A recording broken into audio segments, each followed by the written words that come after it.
Ok,សួស្តីអ្នកទាំងអស់គ្នាស្វាគមន៍មកកាន់ Channel YouTube កុសល IT Room សាជាថ្មីបាទអញ្ចឹងថ្ងៃនេះយើងតមេរៀនយើងពីវីដេអូថ្ងៃមុនទៀតអញ្ចឹងថ្ងៃមុនវីដេអូខ្ញុំបាននិយាយតាក់ទងអំពីការ remote ឬក៏គេហៅថាការ access ចូលទៅកាន់ Magnetic របស់យើងណាតាមរយៈកម្មវិធី Winbox ចឹងនៅក្នុងកម្មវិធី Winbox នេះដែរខ្ញុំបានបង្ហាញឲ្យអ្នកទាំងអស់គ្នាបានយល់ដឹងអំពីការ access ចូលតាមរយៈ MAC address ជាមួយនឹង IP address ចឹងថ្ងៃនេះដោយសារតែមេរៀនរបស់យើងរបៀបនៃការ access ចូលទៅកាន់ឬក៏ remote ចូលទៅកាន់ Magnetic យើងគឺមានច្រើនវិធីសាស្ត្រយើងអាចប្រើប្រាស់ Winbox ឬក៏ browser ឬក៏ SSH Telnet ដែលយើងប្រើប្រាស់ជាមួយនឹងកម្មវិធី PuTTY មួយនេះអញ្ចឹងចំពោះ function ទី3នេះក៏ជាfunction ទី3ជាមួយនឹង function ទី2ដែលយើងនឹងបង្ហាញនៅក្នុងវីដេអូមួយនេះអញ្ចឹងឯមុនយើងបានបង្ហាញអ្នកទាំងអស់គ្នាបាន access ចូលតាមរយៈ Winbox ហ្នឹងគឺ success តាមរយៈ MAC address ជាមួយនឹង IP address អញ្ចឹងឯនេះយើងការប្រើប្រាស់ជាមួយនឹង browser ម្ដងដែលយើងប្រើប្រាស់ browser គឺ Webfix អញ្ចឹងនៅពេលដែលយើង login តាមរយៈឬក៏ access ចូលទៅកាន់ router Magnetic តាមរយៈ Webfix គឺតម្រូវឲ្យ router Magnetic របស់យើងនេះគឺមាន IP address ជាមុនសិនមិនយើងចេះតែ login ឬក៏ access ចូលបានទេណាគឺតម្រូវឲ្យធ្វើម៉េច router Magnetic យើងមាន IP address ជាមុនសិនជា default របស់វានៅពេលដែល router ថ្មីគឺកន្លែងនេះគឺវា0004ដងណាអញ្ចឹងយើងត្រូវ login ឬក៏ access ចូលតាមរយៈ Winbox ទៅ config បោះ IP address ជាមុនសិនអញ្ចឹងយើងមើលថាជាក់ស្ដែងបើសិនជានៅក្នុង real production ថាតើ PC របស់យើងនេះដែលភ្ជាប់ទៅកាន់ router នេះតាមរយៈ port ទីម៉ានអញ្ចឹងយើងត្រូវ config នៅលើ port មួយហ្នឹងឲ្យមាន IP address ជាមុនសិនធ្វើម៉េចឲ្យនៅលើ router យើងមួយនេះគឺតម្រូវត្រូវមាន IP address តោះនេះឧទាហរណ៍ថាបើសិនយើង config នៅលើ port ទី2 port ទី2មួយនេះគឺធ្វើម៉េចមាន IP ហើយ PC របស់យើងក៏ត្រូវមាន IP address ដែរធ្វើម៉េចឲ្យ router ហ្នឹងបោះ IP address មកឲ្យ client សិនទៅ client access ចូលទៅ router Magnetic តាមរយៈ Webfix នោះបានអញ្ចឹងដោយសារនៅក្នុង session មុនឬបាទសំទោសវីដេអូមុន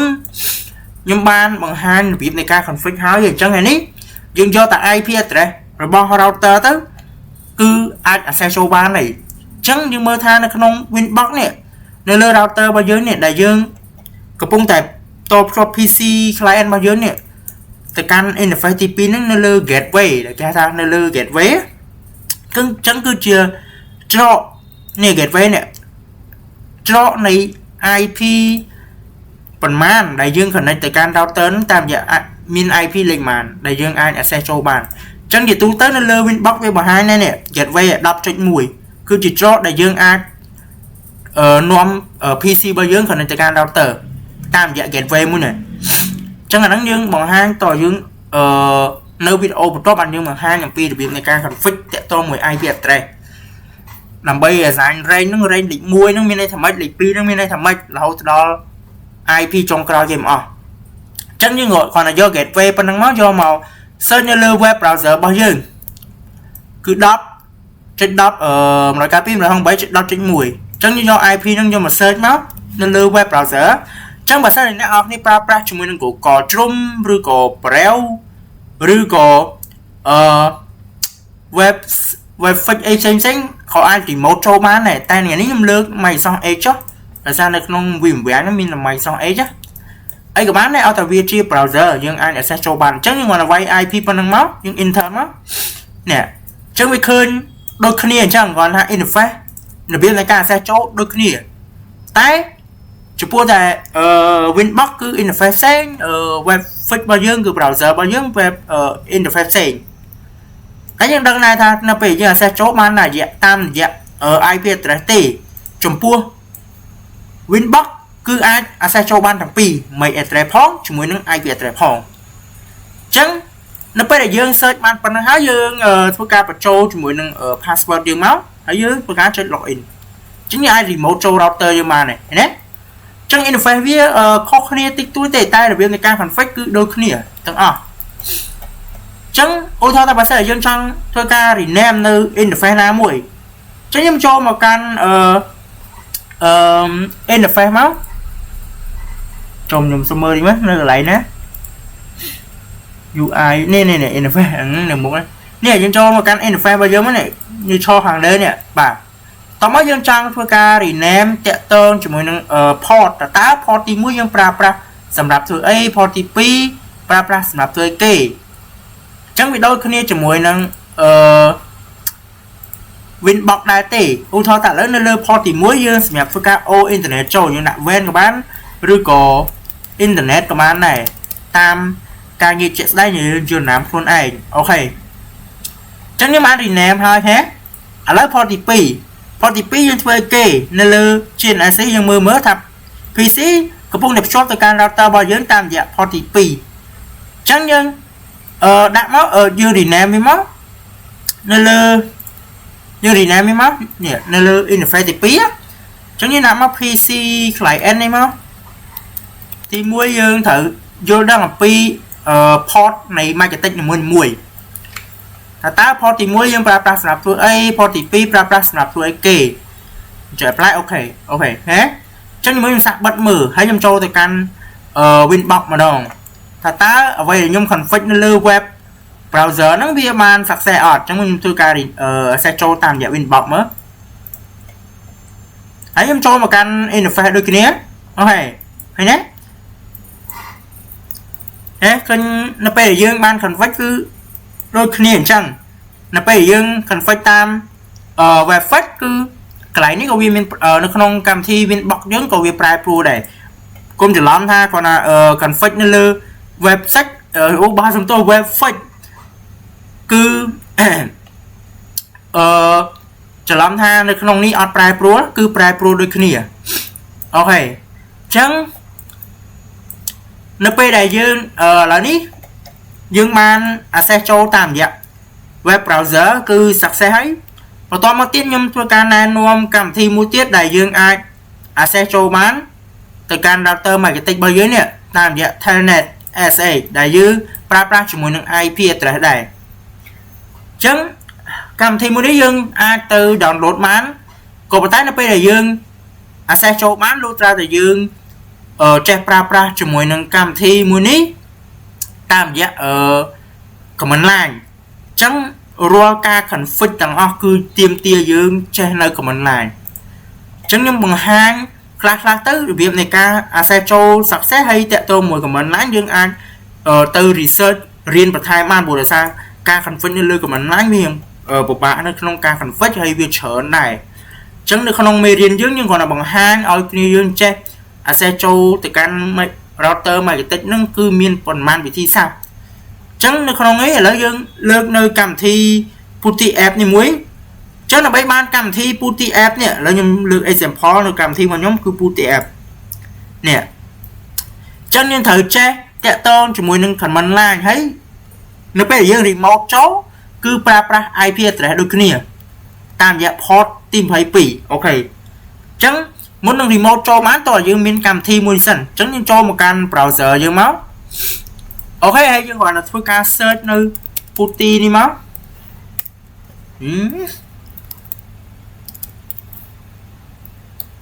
គេណាចឹង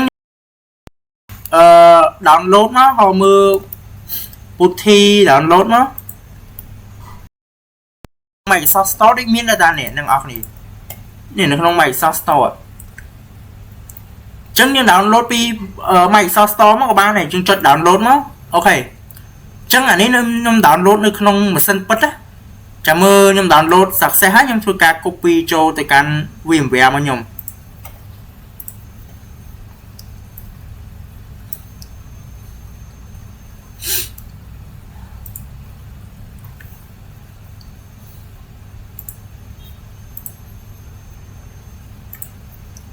អូនេះដោយសារមកខ្ញុំមានហ្នឹងវា load ឲ្យ update វាអត់មាន load file ម្ដងទៀតអូខេអញ្ចឹងខ្ញុំមើលសាកទៅមើលនៅក្នុង VMware មើលឥឡូវវាមាន Chứ nhưng download nó không viêm vẽ direct mong tới cũng oi bà thôi cả copy chân chấu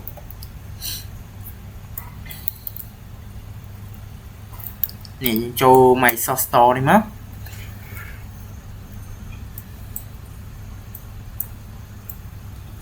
vậy chẳng để sao nó không viêm vẽ mà nhóm admin internet để sao nó lừa router dưỡng toàn ban ô internet châu chẳng nhóm thôi cả plug đồ nơi network adapter sẵn oi video internet trên phim sân bật bao nhóm dùng cho nạt máu lấy ní dương cho nạt này lấy nè dương cho nạt mình làm bây oi IP address để nó lượm sân bật với thôi cả bỏ internet cho mỗi người IP address mà căn PC bao nhiêu nó không viêm vẽ và dương cho custom cứ dương cho internet mình tranh pi visual hall bao nhiêu nó không trên SC trên SC viên nè bỏ internet mà oi tại là sao là giờ toàn bạn cần fix cho nó lưu viêm vẽ nhưng mà toàn bên internet này chứng để sao dương ní dương plug đồ nơi network adapter dương thôi cả một disable tẹt tơ mũi network adapter nó không viêm vẽ nó sân máu của canal ní ở dương man disable tới internet việc ở chạm vô phim tê như check mơ lại nên internet mà nhưng ai thôi cả search mà này chân trôm can mày so agent nào em mày so store Fred page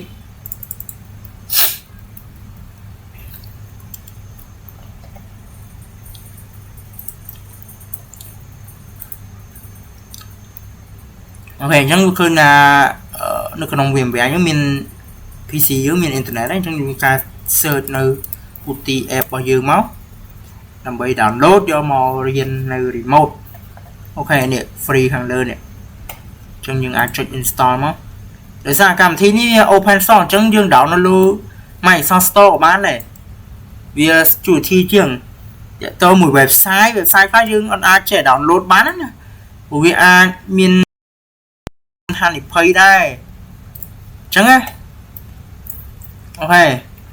chẳng dương rong trăm này cái install ngọc như thế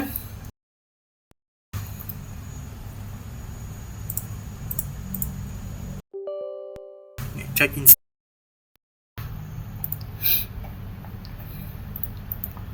ok chẳng dương install success dương chúng ta open cho mọi mắt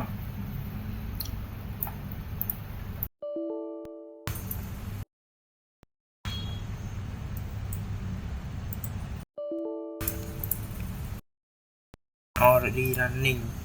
nè vậy xạ search con đi mất ok trong những xạ search mới bị bảo trình ok chẳng nó phải để dương ban cầm thi nó háo dương dương tầm mơ tha ta router nhưng mình IP address lấy bán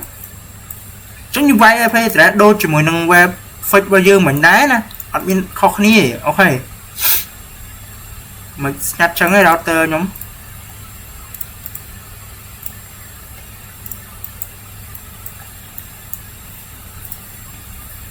chứ là sao trăm mình đá chúng ta cho pass IP address vô màu tết cài pi hoặc 7.10 ok chẳng những thứ cao open với mong á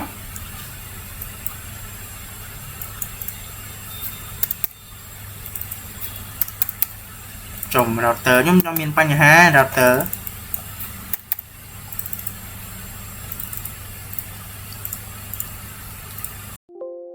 bật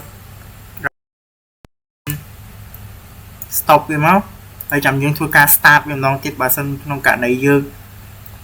login nó chấu này bị admin Panh ha plan này ô phải nhưng mình stop đôi tăng à Windows nhóm nè Windows nhóm nè trong stop đôi cái gì này rồi được pi ok giống như là còn là start viêm đầu tiên mất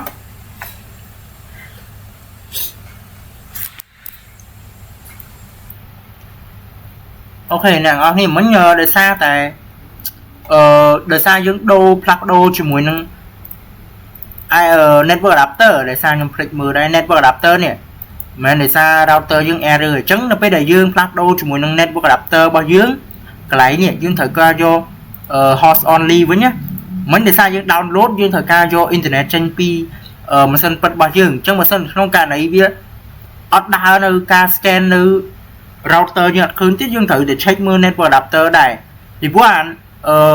VM net 16នេះយើងកំពុងតែតភ្ជាប់ពី VMware របស់យើងទៅកាន់ GNS3 direct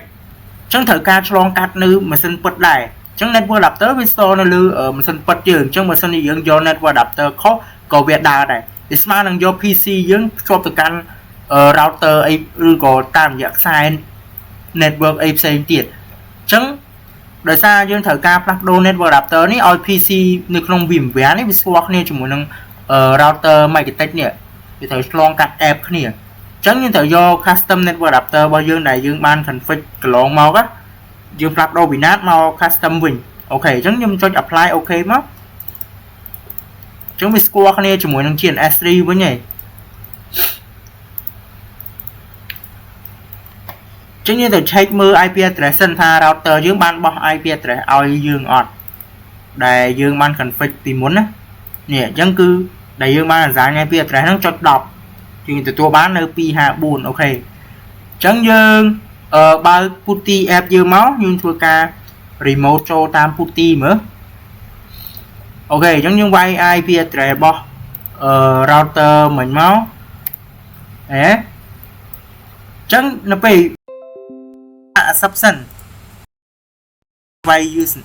username and password បាន admin មកហើយ password 1 2 3អូខេអញ្ចឹងយើង log in ឬក៏ access ចូលតាមរយៈ PuTTY ហ្នឹងគឺ success ហើយតែទាមទារឲ្យយើងចេះនៅ command line ទាំងអស់អញ្ចឹងតើតើមួយ command line តើតើយើងត្រូវការសិក្សាបន្ថែមទៀតទើបអាចចេះអស់តើតើមួយ config តើតើមួយ assign IP address តើតើមួយធ្វើ route ធ្វើអីហ្នឹងវាអត់ដូចនៅ interface ដែលយើងចុចទេអញ្ចឹងខ្ញុំភីងតេស្តលេងមើលនេះដល់ពេលយើងអត់ទាន់បានអូអ៊ីនធឺណិតចូលទេយើងមើលជាក់ស្ដែងនៅលើ router យើង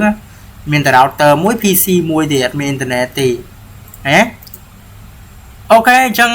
ការងារយើងបញ្ចប់ប៉ុណ្្នឹងសោះចាំជួបគ្នានៅវីដេអូក្រោយយើងទៅរៀន config បន្តទៀតអូខេបាយបាយអ្នកនរគ្នា